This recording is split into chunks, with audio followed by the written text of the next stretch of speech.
No one making movies today makes them quite like Wes Anderson. In a series of blissfully engaging, quirkily comic escapades, Anderson has taken us to highly stylized versions of America, both urban, the Royal Tenenbaums, and rural, Moonrise Kingdom, India, the Darjeeling Limited, and Central Europe, the Grand Budapest Hotel. He's also explored the world of Roald Dahl in Fantastic Mr. Fox, an exquisitely conceived animated film that suggested that the unique visions and methods of storytelling employed by Dahl and Anderson are not dissimilar. And now comes Isle of Dogs, Anderson's second foray into animation.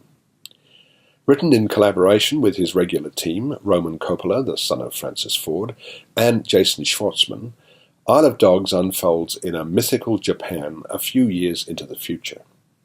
This is no sci-fi movie, however, but a deeply affectionate and lovingly created tribute to Japanese culture, Japanese design, and perhaps above all, Japanese cinema. References to the great Japanese filmmakers, including Kurosawa and Ozu, abound and will be embraced by film buffs. But these references will in no way inhibit the enjoyment of this cheerfully eccentric film for a wider audience. A prologue, titled Boy, Samurai, and Headless Ancestor, is set in the mythical city of Megasaki, where the dictatorial mayor named Kobayashi, after another great Japanese film director, has decided to outlaw all dogs from the prefecture because he personally favours cats. An epidemic of snout fever, real or imagined, among the canines is the excuse for banishing all dogs to Trash Island, so called because it's mainly used as a site for waste disposal. The first exile is Spots, Kobayashi's own guard dog and beloved pet of the despotic ruler's 12-year-old ward, Atari. Anderson has the Japanese human characters speak in their own language, with the occasional English translation. For example, the mayor, who looks not unlike Toshiro Mifune in the Kurosawa films, is voiced by Kunichi Nomura, who also collaborated on the story, and Atari by Koyu Rankin. The dogs are voiced by a stellar gallery of fine actors. Spots has the voice of Liev Schreiber, then there's Chief Bryan Cranston, a scruffy stray, Rex Edward Norton, Boss Bill Murray, King Bob Balaban, and Duke Jeff Goldblum.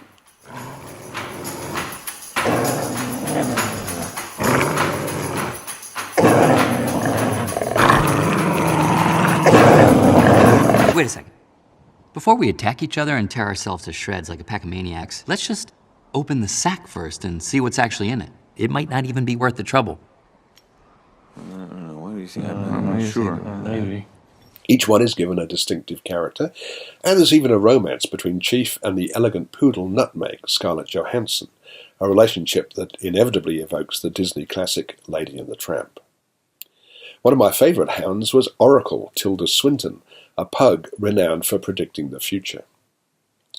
Thrown into the mix is a sort of detective story involving American exchange student Tracy, Greta Gerwig, and the fate of opposition candidate Watanabe, Akira Ito, whose science party is skeptical as to the source of snout fever. Yoko Ono, no less, provides the voice of Watanabe's research assistant, while Kobayashi's official interpreter is voiced by Frances McDormand. With its beautiful formal imagery, its gallery of hugely likeable canines, and its cheerfully crazy plotting, Isle of Dogs really is a unique experience and a thoroughly enchanting one. Not only is it a visual treat, but there's also a great soundtrack, including a magnificent music score from Alexandre Desplat that ranks with his best work. It's worth sitting right through the end credits to experience the music. All this and a political subtext for those who care to seek it out. Don't miss it. 4.5 stars.